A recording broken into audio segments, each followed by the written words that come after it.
pendengar Radio Gema Edukasi dimanapun kalian berada, bertemu lagi di ruang dengar kalian dalam program acara Bimbel, Bimbingan Belajar untuk siswa-siswi kelas 10. Bagaimana kabar kalian di sore hari ini? Mudah-mudahan kalian dalam keadaan sehat dan tetap semangat ya untuk mengikuti pembelajaran hari ini. Selama 1 jam nanti Rahma akan menemani kalian untuk membahas mata pelajaran sosiologi. Dan materi kita hari ini adalah pengendalian sosial. Dan di studio telah hadir Ibu Feby Rulia Rasid S.Sos. Beliau adalah guru sosiologi di SMA Negeri 4 Bandar Lampung. Selamat sore Ibu Feby. Selamat sore Bu Rahma. Apa kabar? Alhamdulillah baik. Sehat ya. Sehat. Baik, pendengar Radio Gema Edukasi jangan kemana-mana. Nanti setelah yang berikut kita akan kembali lagi.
Kembali lagi di Radio Gema Edukasi, berbagi ilmu untuk semua.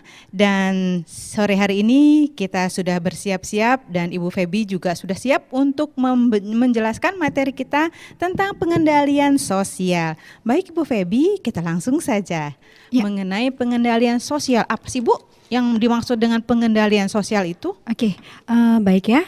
Sebelumnya akan saya sampaikan bahwa pengendalian sosial itu merupakan materi kelas 10 ya untuk semester genap. Nah, sebenarnya pengendalian sosial ini yang akan kita lihat adalah baik. Pada hari ini saya akan membahas tentang pengendalian sosialnya. Sebelumnya akan saya bahas bahwa pengendalian sosial itu merupakan materi untuk kelas 10, kelas 10 semester genap. Nah, insan edukasi, kita semua tentunya mendambakan keadaan yang aman, nyaman, tentram, teratur ya. Saya sangat mendambakan hal tersebut. Ya, pasti Anda semua juga mendambakan hal-hal tersebut. Ibu Rahma juga pasti mendambakan ya kalau suasananya nyaman, aman, teratur ya. Kehidupan yang tenang tentunya menjadi harapan semua masyarakatnya. Tetapi permasalahannya realita yang ada, kita masih banyak temui kejadian-kejadian yang tidak sesuai dengan harapan kita. Masih banyak kita temui penyimpangan-penyimpangan perilaku yang dilakukan seseorang, individu atau kelompok. Betul. Nah, inilah pentingnya adanya pengendalian sosial. Seperti hal kita ketahui, insan edukasi pada pertemuan sebelumnya kita telah membahas bersama-sama tentang materi perilaku menyimpang. Ya, kita masih banyak temui perilaku-perilaku menyimpang dalam masyarakat sehingga dapat mengganggu terciptanya keteraturan sosial atau atau social order. Ya, nah. Akan kita bahas pengendalian sosial itu dapat dikatakan sebagai suatu proses yang direncanakan atau yang tidak direncanakan untuk bertujuan mengajak, membimbing, bahkan memaksa warga masyarakat agar mematuhi nilai dan kaidah yang berlaku. Nah, untuk lebih jelasnya akan saya coba bahas. Ini ada beberapa pendapat ahli atau pendapat sosiolog mengenai pengertian pengendalian sosial. Yang pertama, sama-sama kita dengarkan insan edukasi. Yang pertama menurut Peter L. Berger. Menurut Peter pengendalian sosial adalah berbagai cara yang digunakan masyarakat untuk menertibkan anggotanya yang menyimpang. Jadi bagaimana cara digunakan untuk menertibkan anggota yang menyimpang. Nah, pendapat yang kedua ada pendapat dari Bruce Cohen pengendalian sosial adalah cara atau metode yang digunakan untuk mendorong seseorang agar berperilaku selaras dengan kehendak kelompok atau masyarakat luas tertentu. Nah, di sini ada kata-kata luas masyarakat luas tertentu. Kenapa dikatakan tertentu? Karena tetap harus disesuaikan dengan nilai dan norma yang berlaku di masyarakatnya. Kita sudah pernah belajar dikatakan perilaku menyimpang itu kalau melakukan sesuatu hal yang tidak sesuai dengan nilai dan norma. Kita lanjut berikutnya. Ini ada pendapat dari Joseph S. Rousseau pengendalian sosial adalah segenap cara atau proses pengawasan yang direncanakan atau tidak direncanakan bertujuan mengajak, mendidik atau bahkan memaksa. Sudah saya kemukakan di depan Nah, kita bahas satu persatu deh. Mendidik Mendidik di sini maksudnya adalah agar dalam diri seseorang terdapat perubahan sikap dan tingkah laku untuk bertindak sesuai dengan norma. Sikap yang tindakan ini dapat berupa pendidikan formal atau informal. Jadi ada dengan pengendalian sosial itu kita mendidik seorang agar bisa bersikap dan bertingkah laku sesuai nilai dan norma. Itu yang pertama mendidik Bisa juga di sekolah. Sekolah juga seperti itu, mendidik anak-anak supaya bisa bertindak sesuai dengan nilai dan norma. Nah, yang kedua ada mengajak tadi pendapatnya Mengajak ini bertujuan untuk mengarahkan agar perbuatan seseorang didasarkan pada norma-norma yang berlaku dan tidak menuruti kemauan sendiri-sendiri. Jadi kita mengajak, mengarahkan bagaimana seseorang dapat berperilaku sesuai dengan nilai dan norma. Jadi tidak kemauan-kemauan sendiri. Nah, ini yang ketiga, ini memaksa. Jadi kalau sudah mendidik, mengajak, terakhirnya memaksa. Kalau memaksa bertujuan untuk mempengaruhi secara tegas, ada secara tegas agar seseorang bertindak sesuai dengan norma dan nilai yang berlaku. Kalau tidak dilakukan akan dikenakan sanksi. Nah, ini inilah yang memaksa ya. Nah, kita sudah lihat ya beberapa pendapat ahli mengenai pengendalian sosial. Sekarang apa sih ciri-ciri pengendalian sosial itu ya? Kita sama-sama bahas deh ya. Merujuk dari definisi yang telah saya sampaikan tadi di atas ya. Kita lihat ciri-ciri ya yang terdapat dalam pengendalian sosial antara lain ya. Yang pertama ya, suatu cara atau metode tertentu terhadap masyarakat. Seperti apa tuh, Bu? Jadi pengendalian sosial ini suatu cara atau metode. Jadi sesuatu hal yang kita lakukan yang tujuannya adalah untuk yang teori-teori tadi, bagaimana caranya agar masyarakat dapat berlaku sesuai dengan nilai dan norma. Ya, jadi ini suatu cara, macam-macam caranya. Nanti akan kita bahas cara-caranya ya, akan kita bahas ya. Yang kedua, bertujuan mencapai keserasian antara stabilitas dengan perubahan-perubahan yang terus terjadi dalam masyarakat. Ya, kita ketahui perubahan luar biasa ya. Betul. Efek dari IT saja sudah luar biasa. Ya, kita lihat bagaimana perubahan-perubahan dalam masyarakat. Nah, ini pentingnya pengendalian sosial. Kalau tidak ada pengendalian sosial, kita akan melenceng jauh dari nilai dan norma yang berlaku. Jadi perlu ada pengendalian sosial. Perubahan kita nggak bisa menghentikan perubahan, ya semua perubahan nggak bisa kita hentikan. Tetapi bagaimana caranya perubahan tersebut tidak terlalu melenceng dan mempengaruhi nilai dan norma yang kita anut. Oke. Yang ketiga, dapat dilakukan oleh suatu kelompok terhadap kelompok lain atau oleh suatu kelompok terhadap individu. Ya, kelompok dengan kelompok lain bisa. Ya, kelompok terhadap individu bisa. Kalau kelompok dengan kelompok, contohnya deh ya, misalnya ini deh, anggota DPRD, mohon maaf bukan anggota tapi DPRD ya, bisa menjadi pengendali bagi pemerintahan daerah. Nah, ini kan ada kelompok dengan kelompok ya. Kalau kelompok terhadap individu, memang misalnya suatu kelompok terhadap seorang individu. Oh, bisa juga individu dan individu ya, individu dan individu.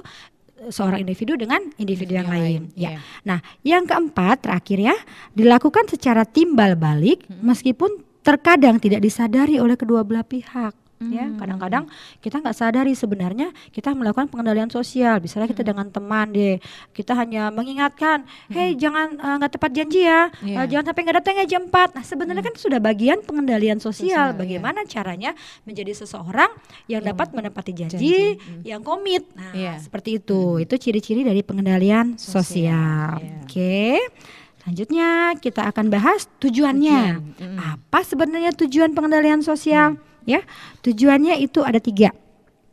Ya, yang pertama itu ada eksploratif ya, itu untuk kepentingan diri ya, baik secara langsung maupun tidak. Jadi untuk kepentingan diri seorang ya, individu ya, individu, Bu ya. Yang kedua tujuan regulatif, didasarkan pada kebiasaan atau adat istiadat ya. Jadi tujuannya agar adat istiadat itu juga tetap terjaga gitu ya. Yang ketiga kreatif atau konstruktif, diarahkan pada perubahan sosial yang dianggap bermanfaat. Ya, jadi perubahan-perubahan sosial, perubahan-perubahan tetapi bermanfaat. Nah, oke, itu dia. Sudah kita bahas tujuannya. Oke, insan edukasi. Kita akan lanjutkan. Kita akan lanjutkan materi ini mengenai jenis pengendalian sosial ya, Bu ya. Mengenai jenis pengendalian sosial. Ya, jenis-jenisnya. Yang pertama, kita akan kaji, kita akan lihat menurut sifat dan tujuan. Menurut sifat dan tujuan ini terbagi 3. Yang pertama, preventif. Ya, preventif ini usaha yang dilakukan untuk mencegah terjadinya penyimpangan terhadap nilai dan norma yang berlaku di masyarakat. Ya, jadi maksudnya sebelum kejadian kita cegah. Ya, dengan maksud itu sedini mungkin kita cegah agar seorang individu tidak melakukan penyimpangan.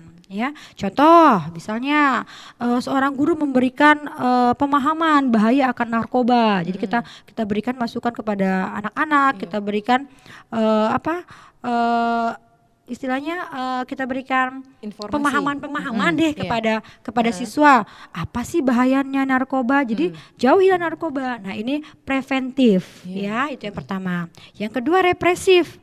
Kalau represif ini sudah terjadi pelanggarannya. Ya, jadi ini usaha untuk mengembalikan keserasian atau keteraturan ya yang terganggu akibat adanya pelanggaran norma.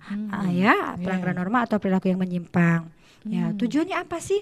Menyadarkan seseorang yang melakukan ya agar bisa kembali ke jalur jalan yang benar. bisa kembali ke norma-norma yang berlaku di masyarakat. Contohnya ada seorang guru nih mencoret pekerjaan siswa yang ketahuan mencontek, ya. Sebenarnya kesannya kejam ya, tapi itu adalah pengendalian secara represif, ya. Kita beri pemahaman bahwa apa yang sudah kamu lakukan itu adalah kecurangan, itu salah. Nah, jadi kita coret. Nah, itu ya yang kedua ya. Nah, yang ketiga, ini gabungan keduanya, ya. Gabungan antara preventif dengan represif, ya. Ini usaha yang bertujuan untuk mencegah terjadinya penyimpangan, ya. Itu sekaligus mengembalikan penyimpangan tidak sesuai. Ya, jadi sebenarnya kalaupun terjadi penyimpangan tidak terlalu jauh melanggar nilai dan norma, ya itu dikatakan yang ketiga pengendalian gabungan.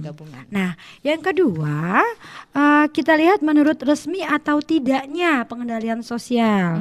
Nah, nah untuk ini itu terbagi dua, ya. Pengendalian resmi dan pengendalian tidak resmi, ya. Kalau pengendalian resmi itu pengawasan yang didasarkan atas penugasan oleh badan-badan yang resmi, ya. Jadi memang sudah ada aturannya. Misalnya semua siswa harus turut dengan peraturan-peraturan sekolah, sudah jelas resmi. Oke, ya. Nah, yang kedua pengendalian tidak resmi. Ya, pengendalian tidak resmi adalah pengendalian yang dilakukan oleh warga masyarakat, ya, dan dilaksanakan demi terpeliharanya peraturan, ya. Tetapi itu memang tidak ada aturan-aturan yang secara legal atau resmi. Jadi tertulis. Memang tidak tertulis, ya, tidak ada aturan-aturan jelas secara hukum tertulis. Ya, itu hanya berlaku di masyarakat. Contoh deh, kalau misalnya ada orang yang tinggal kalau datang ngapel kemalaman gitu, ya, nggak ada aturannya bahwa ngapel kemalaman akan ditangkap polisi, kan tidak ada. Betul. Tetapi masyarakat akan memandang, wah ini tidak sesuai dengan nilai dan norma nih. Itu yang dikatakan pengendalian tidak resmi. Jadi masyarakat yang melakukan pengendalian tidak resmi. Nah, kita lanjutkan insan edukasi. Yang ketiga, menurut siapa yang melakukan pengendalian? Dilihat dari siapa yang melakukan pengendalian ini, itu juga terbagi dua. Ada institusional, ya, dan pengendalian berpribadi. Apa tuh Bu yang institusional? Ya, kita bahas ya. Nah, kalau institusional adalah pengaruh yang datang dari sebuah pola kebudayaan yang memiliki lembaga institusi tertentu. Ya, pola-pola kelakuan dan kaidah lembaga itu tidak saja mengontrol anggota lembaga, tetapi juga mengontrol warga masyarakat yang berada di luar lembaga. Jadi pengendalian. Contoh yang paling mudah, ya, lembaga tertentu yang polisi deh. Polisi itu pengendalian institusi. Kenapa? Karena lembaganya jelas dan mengontrol kelakuan masyarakat, ya. Kalau misalnya masyarakat melanggar, wah sudah ditangkap polisi tuh. Nah, itu ya, itu yang institusional. Yang kedua pengendalian berpribadi. Ya, kalau pengendalian berpribadi ini adalah pengaruh baik atau buruk, ya, yang datang dari orang tertentu. Jadi artinya, ya, tokoh yang berpengaruh itu dapat kita kenal. Jadi tergantung dari siapa kita lihat gitu, ya. Pengendaliannya ini dari siapa, pengaruhnya itu dari siapa. Nah, ini yang dikatakan pengendalian berpribadi. Jadi biasanya pengendalian berpribadi ini datang dari orang-orang yang kita anggap dituakan, tokoh masyarakat. Ya, seperti itu. Ya, dapat saya sampaikan. Demikian Ibu Rahma. Baik, pendengar Radio Gema Edukasi, kita rehat sejenak dan nanti setelah yang berikut kita akan kembali lagi. Jangan kemana-mana karena Bimbel akan kembali lagi setelah yang berikut.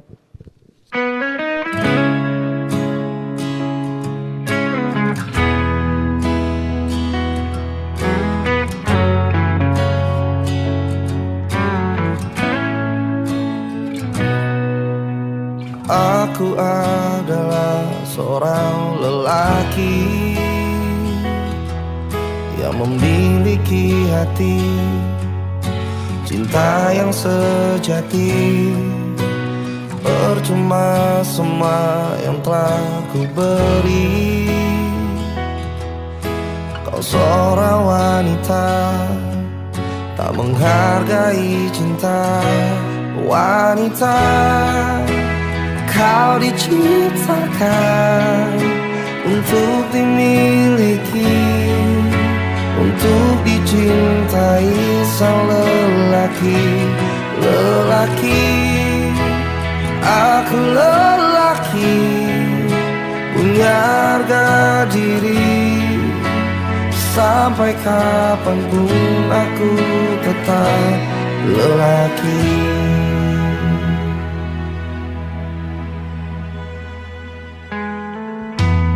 Ku coba untuk selalu mengerti, walau hati ini sering tersakiti. Percuma semua yang telah ku beri. Kau seorang wanita tak menghargai cinta. Wanita, kau diciptakan untuk dimiliki, untuk dicintai sang lelaki. Lelaki, aku lelaki, punya harga diri. Sampai kapanpun aku tetap lelaki. Aku lelaki yang diciptakan untuk memiliki.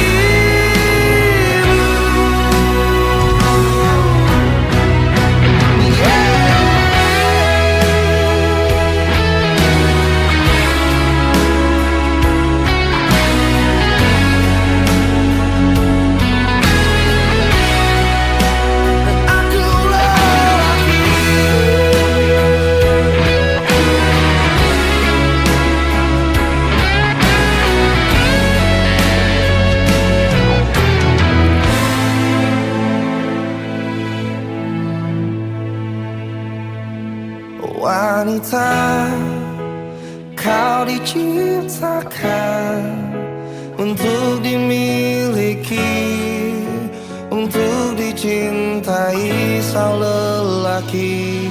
Lelaki, aku lelaki, punya harga diri. Sampai kapanpun aku tetap lelaki.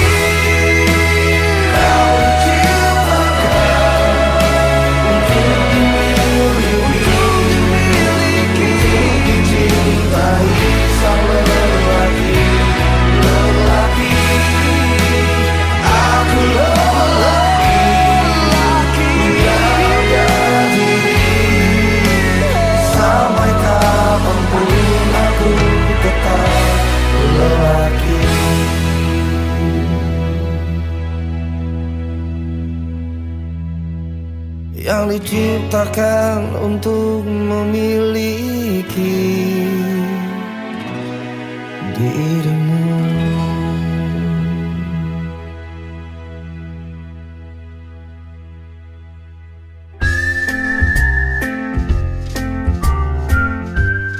Anda sedang mendengarkan acara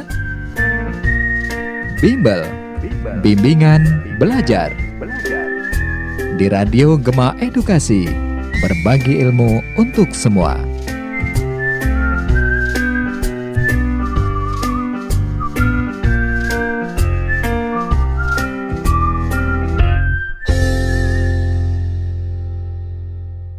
Pendengar Radio Gema Edukasi, kembali lagi kita bersama-sama dalam acara Bimbel, Bimbingan Belajar untuk siswa-siswi kelas 10. Materi kita masih tentang pengendalian sosial. Dan Rahma masih ditemani dengan Ibu Feby, dan Ibu Feby akan melanjutkan kembali pembahasan kita tentang apa nih Bu? Cara pengendalian sosial ya Bu ya? Betul, cara pengendalian sosial. Baik, langsung Ibu. Ya, baik, Insan Edukasi, kita kembali ya. Kita akan bahas tentang cara pengendalian sosial. Ya. Nah, caranya ada beberapa, ya. Ada beberapa. Yang pertama itu adalah pengendalian tanpa kekerasan namanya. Itu persuasif ya. Terus ada lagi namanya pengendalian dengan kekerasan atau koersif. Nah, kita lihat apa bedanya.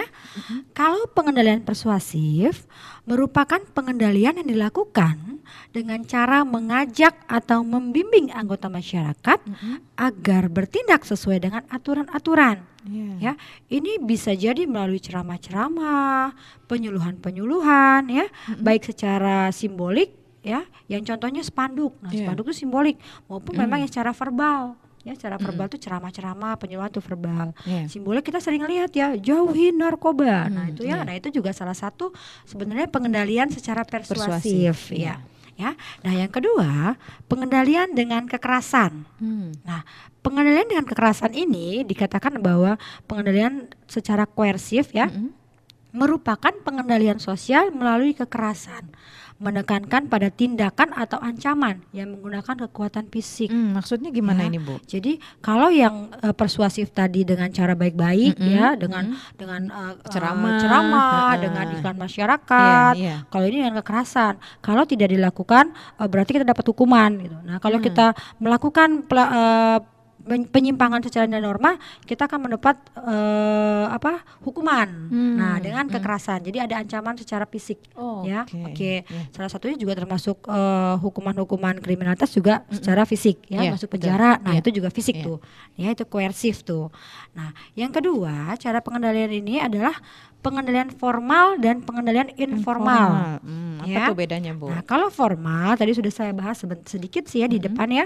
Itu melalui lembaga resmi, memiliki peraturan resmi. Ya, jadi aturannya tertulis, terstandarisasi, ya. Contohnya peraturan kalau di perusahaan-perusahaan, peraturan di sekolah, ya, peraturan-peraturan hukum yang berlaku itu sangat jelas, ya. Yang kedua, informal. Nah, informal ini ya adanya di masyarakat. Aturannya nggak resmi, tidak tertulis, tetapi ini ada, ya, berlaku. Nah, biasanya beberapa pengendalian sosial yang tidak resmi itu ada contohnya nih. Biasanya desas-desus. Desas-desus ini juga pengendalian loh. Kenapa? Nah, ketika seseorang mendapatkan desas-desus, ya, misalnya, wah, kamu melakukan pelecehan apa seperti gitu, ya. Nah, itu sebenarnya belum tentu sih faktanya belum terbukti dengan kuat. Tetapi paling tidak dengan ada gosip desas-desus tersebut, orang yang bersangkutan malu. Mau nggak mau kan dia jadi merubah. Ya, nah ini dikatakan gosip. Jadi gosip itu sebenarnya berita yang menyebar secara cepat, tetapi tidak berdasarkan fakta atau kenyataan atau bukti yang kuat. Ya, jadi baru berupa kabar burung, ya. Tetapi kabar burung itu juga ada efeknya. Ya, biasanya kita yang kena kabar burung langsung punya perubahan. Bagaimana caranya? Minimal sesuai dengan yang di. Ya, betul. Ya, tidak sesuai, ya. Jadi malu kita kan, akhirnya akan berbuat lebih baik. Nah, yang kedua ini pengucilan, ya. Nah, pengucilan juga informal, ya, merupakan suatu tindakan pemutusan hubungan sosial dari sekelompok orang terhadap seorang anggota masyarakat yang telah melakukan pelanggaran terhadap nilai dan norma yang berlaku. Jadi kalau misalnya di tetangga kita nih ada sebuah keluarga yang kita anggap salah satu anggotanya melakukan pelanggaran nilai dan norma, biasanya tetangganya langsung jangan mau temenin itu melakukan hal yang negatif. Nah, ini bagian dari pengucilan, ya. Jadi masyarakat itu memutus hubungan, ya, tidak ingin berinteraksi gitu. Kenapa? Karena anggapan masyarakat bahwa anggota masyarakatnya melakukan tindakan tidak sesuai dengan norma. Nah, ini pengendalian sosial untuk pengucilan, ya. Pengucilan. Yang ketiga celaan, ya. Celaan, ya, merupakan tindakan kritik atau tuduhan terhadap suatu pandangan, sikap dan perilaku yang tidak sejalan atau tidak sesuai dengan pandangan sikap. Ya, iya kita sering dengar kalau misalnya dalam masyarakat ada sesuatu hal yang tidak sesuai dengan nilai norma, terus ada kita dicela oleh masyarakat, wah dia mah orangnya tidak bisa dipercaya, misalnya itu kan sudah bagian dari celaan. Atau kalau misalnya seseorang melakukan tindakan mencontek saja, terus langsung wah tukang mencontek, nah itu kan sudah celaan, ya, ya itu sebenarnya positifnya adalah minimal dengan ada celaan seseorang mulai punya keinginan untuk merubah. Yang ketiga, yang terakhir ini ejekan, ya. Ejekan, ya, tindakan yang membicarakan seseorang dengan menggunakan kata-kata kiasan, ya, perumpamaan atau kata-kata yang berlebihan bermakna negatif. ya. Bedanya kalau celaan itu kita langsung mengatakan wah kamu tukang bohong nih gitu ya. Tapi kalau ejekan itu justru kata-katanya tidak langsung. Ya kata tidak langsung, misal wah kayaknya di sini ada yang ini nih. Nah itu ejekan. Sindiran ya, Bu? Nah sindiran, betul, tepat sekali. Iya. Ya nggak nyaman nih di sini, ada yang sering bohong kayaknya. Nah tidak langsung, tetapi itu sebenarnya sebuah sindiran yang ditujukan kepada seseorang. Ya itu ya. Nah sekarang kita lihat kembali insan edukasi ya, pengendalian berikutnya yaitu cara yang ketiga ya. Ya, cara yang ketiga, pengendalian melalui imbalan dan hukuman. Reward atau punishment. Ya. Reward diberikan atas tindakan ya perilaku seseorang yang dapat dicontoh. Ya. Ya kalau misalnya ada siswa yang baik terus diberikan penghargaan, nah ini kan akan menjadi contoh yang lain bahwa kalau misalnya kita melakukan tindakan yang positif seperti itu, berarti kita juga akan dapatkan reward, penghargaan seperti itu. Nah, yang kedua ini hukuman, punishment ya. Nah, kalau punishment ini bertujuan untuk memulihkan keadaan, berarti seseorang yang sudah melakukan kalau punishment ini ya. Seorang siswa membolos dihukum ya, ini yang punishment. Oke. Nah, itu kita sudah bahas tadi cara pengendalian sosial. Apa saja yang termasuk kita sudah bahas ya. Sekarang kita akan bahas pola. Nah, apa saja pola pengendalian sosial ya? Ada pola-polanya dalam masyarakat ini ya. Yang pertama, pengendalian kelompok terhadap kelompok. Ya, tadi sedikit sudah saya bahas juga ya. Ya, ini terjadi apabila suatu kelompok mengawasi kelompok yang lain. Tadi sudah saya berikan contoh juga ya, DPRD mengawasi pemerintahan daerah ya. Atau contoh lain misalnya ada perwakilan kelas nih, kalau di sekolah ada namanya perwakilan kelas. Kalau zaman dulu namanya MPK, Majelis Perwakilan Kelas ya. Itu mengawasi OSIS. Nah, ini dia yang contoh pertama ya. Terus yang kedua, ada pengendalian kelompok terhadap anggotanya. Jadi individu. Ya. Jadi ini kelompok terhadap anggota. Ya, jadi sebuah kelompok, tetapi yang dilihat adalah individunya. Ya. Oke. Pengendalian ini terjadi apabila suatu kelompok ya menentukan perilaku para anggotanya. Ya, misalnya nih sekolah memberikan teguran kepada siswa. Nah, sekolah ini kan kelompok memberikan teguran kepada siswa. Individu. Nah, jadi kelompok ke individu. Ya. Yang ketiga, nah ini pribadi terhadap pribadi. Jadi individu dengan individu ya. Jadi individu dapat memberikan pengawasan. Ya, seorang teman deh misalnya saling mengingatkan gitu ya. Nah, ini juga salah satu individu dengan individu. Atau seorang ibu memberikan pengawasan kepada anak, individu dengan individu. Nah, yang terakhir ada individu terhadap kelompok. Nah, ini kebalikannya.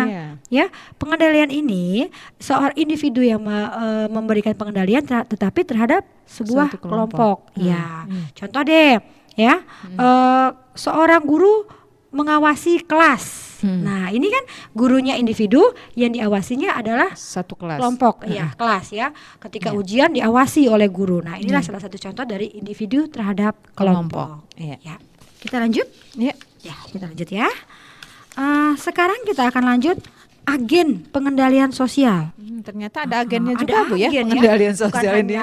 Agen tiket agen apa lagi Bu Rahma, agen minyak beras. Ternyata di pengendalian sosial juga ada agen ya Bu ya. Agen. Nah, kita paham agen itu penyedia ya, penyedia. Jadi merupakan suatu tempat ya atau merupakan suatu wadah yang menyediakan ya pengendalian sosial. Ya, kita lihat apa saja sebenarnya yang masuk dalam kategori agen pengendalian sosial ini. Oke, insan edukasi yang pertama itu adalah kepolisian. Polisi itu aparat resmi pemerintah. Bertugas memang menertibkan keamanan kan? Ya, secara umum polisi memang bagaimana caranya memelihara ketertiban masyarakat. Ya, jadi kalau ada anggota masyarakat yang melanggar, ya memang polisilah yang akan memberikan pengendalian sosial. Ya, oke. Nah, yang pertama, yang kedua setelah ada kepolisian, ada pengadilan. Ya, pengadilan ini merupakan badan yang dibentuk oleh negara ya untuk menangani, menyelesaikan dan mengadili setiap perbuatan yang melanggar hukum. ya. Jadi pengadilan ini memberikan sanksi. Unsurnya apa saja? Bisa kita sebutkan deh. Dalam unsur pengadilan itu ada hakim, ada jaksa, ya, ada penuntut umum, ada pengacara juga pengacara. ya. Iya, oke. Nah, bisa dong kita bersama-sama mencari tahu tugas-tugas fungsi-fungsi mereka. Insan edukasi bisa menjelaskan tentunya, ya, kita sama-sama ketahui kalau hakim itu adalah yang memberikan keputusan. Ya, betul. Jadi kalau hakim memberikan keputusan, ya, kalau jaksa penuntut, ya. Jadi menuntut, kalau pengacara itu memberikan ini apa? Memberikan benar atau apa? Pembelaan, ya, tepat sekali, memberikan pembelaan, ya, kepada si tersangka, ya, itu dia yang pengadilan. Yang ketiga ada tokoh adat. Tokoh adat. Nah, tokoh adat ini adalah seseorang, ya, yang dianggap dituakan lah, yang hubungannya dengan adat, ya. Jadi kalau misalnya ada sesuatu hal yang melanggar secara adat, nah ini tokoh adat ini akan bertindak, ya. Jadi akan hukumannya pun disesuaikan dengan hukuman adat, ya. Bisa berupa denda, pengucilan, ya, itu tokoh adat yang akan memberikan sanksi. Oke, ya. Selanjutnya yang terakhir adalah tokoh agama, ya. Tidak bisa kita pungkiri bahwa nilai dan norma yang kita anut itu tidak jauh dari agama. Ya, semua nilai-nilai agama itu ada dalam nilai-nilai norma yang kita anut. Ya, oleh karena itu memang tokoh agama itu dianggap orang yang sangat penting untuk menjadi pengendali dalam masyarakat, ya. Dengan adanya tokoh agama, masyarakat bisa saling menjaga dirinya masing-masing agar tidak melenceng dari nilai dan norma yang mereka anut. Nah, seperti itu. Oke, yang dapat saya sampaikan, Ibu Rahma. Baik, insan edukasi, kita rehat kembali lagi nanti di bimbel. Jadi jangan kemana-mana, kami akan segera kembali setelah yang berikut.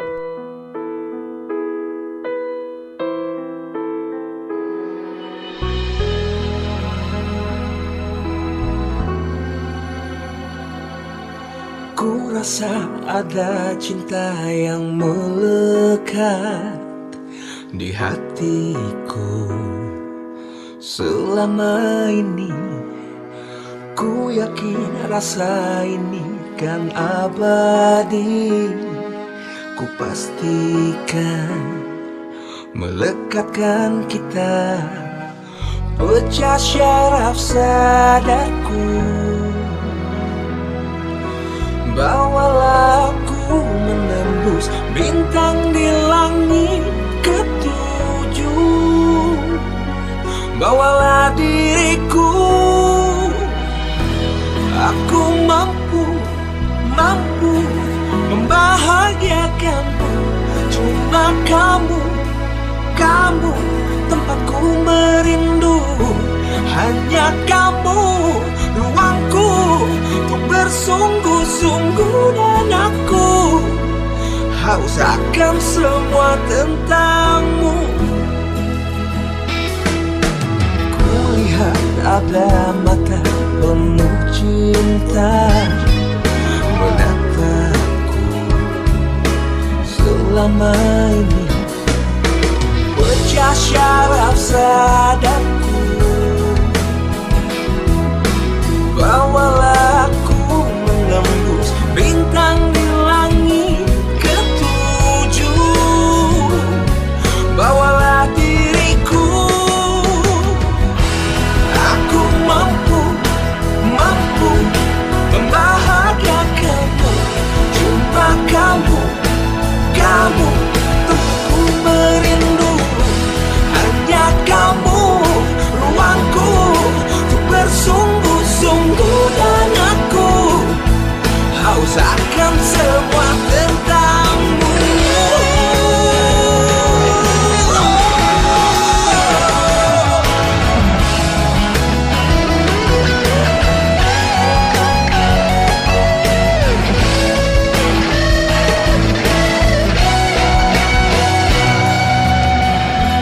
Aku mampu membahagiakanmu.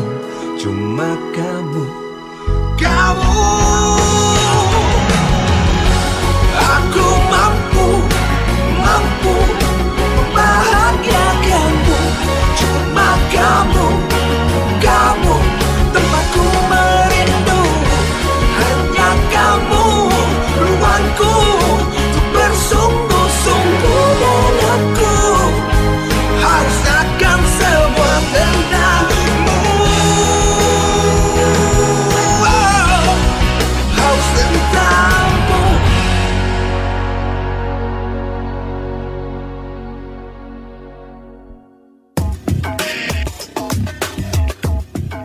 Anda masih bersama Radio Gema Edukasi, berbagi ilmu untuk semua.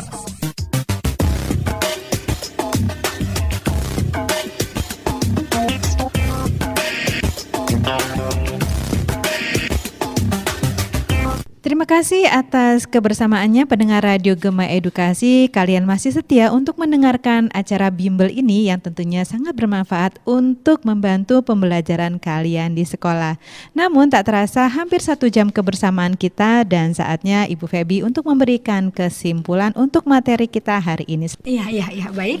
Ya, oke, baik. Insan Edukasi, saya akan mencoba untuk memberikan kesimpulan dari materi-materi yang telah kita bahas pada hari ini ya tentang pengendalian sosial. Kesimpulannya adalah ya, sebuah keteraturan sosial itu sangat diharapkan oleh setiap masyarakat ya. Oleh karena itu, untuk mendapatkan keteraturan sosial itu perlu adanya pengendalian sosial dari berbagai unsur masyarakat ya, agar nilai dan norma dapat berjalan dengan baik. Nah, siapa saja yang harus menjadi seseorang yang menjadi pengendali ya? Tadi sudah kita bahas. Sebenarnya semua masyarakat punya kesempatan yang sama untuk menjadi seorang pengendali sosial ya, individu dan individu. Tadi kan sudah kita bahas, individu kelompok dengan kelompok. Jadi setiap masyarakat punya hak untuk menjadi seorang pengendali sosial. Nah, tugas kita semualah insan edukasi ya, untuk menjadi seseorang pengendali sosial di masyarakat kita. Minimal kita akan menjadi agen ya, salah satu agen yang bisa membuat lingkungan sekitar kita menjadi lingkungan yang memiliki social order yang baik ya, social order yang baik, sehingga terciptalah keteraturan sehingga masyarakat bisa nyaman, masyarakat bisa aman, masyarakat bisa tentram seperti yang kita harapkan semua. Ya, saya rasa yang dapat saya sampaikan. Terima kasih. Terima kasih Bu Febi telah meluangkan waktunya untuk hadir di studio kami dalam acara Bimbel, Bimbingan Belajar untuk siswa-siswi kelas 10. Dan tadi kita telah membahas materi sosiologi, yaitu tentang pengendalian sosial. Nanti di lain kesempatan kita dapat berjumpa lagi ya Bu Febi ya. Oke, pendengar Radio Gema Edukasi, terima kasih atas kebersamaannya. Bimbingan Belajar untuk sore ini kita akhiri bersama Ibu Febi Rulia Rashid Esos. Beliau adalah guru sosiologi di SMA Negeri 4 Bandar Lampung. Dan sudah saatnya Rahma pamit undur diri dari acara Bimbel ini. Terima kasih atas perhatiannya. Besok kita akan jumpa lagi di waktu dan acara yang sama, namun dengan materi yang berbeda. Akhirnya segenap kru Radio Gema Edukasi yang bertugas dari Studio Dinas Pendidikan dan Kebudayaan Provinsi Lampung, Radio Gema Edukasi berbagi ilmu untuk semua, mengucapkan tetap semangat dan sampai jumpa.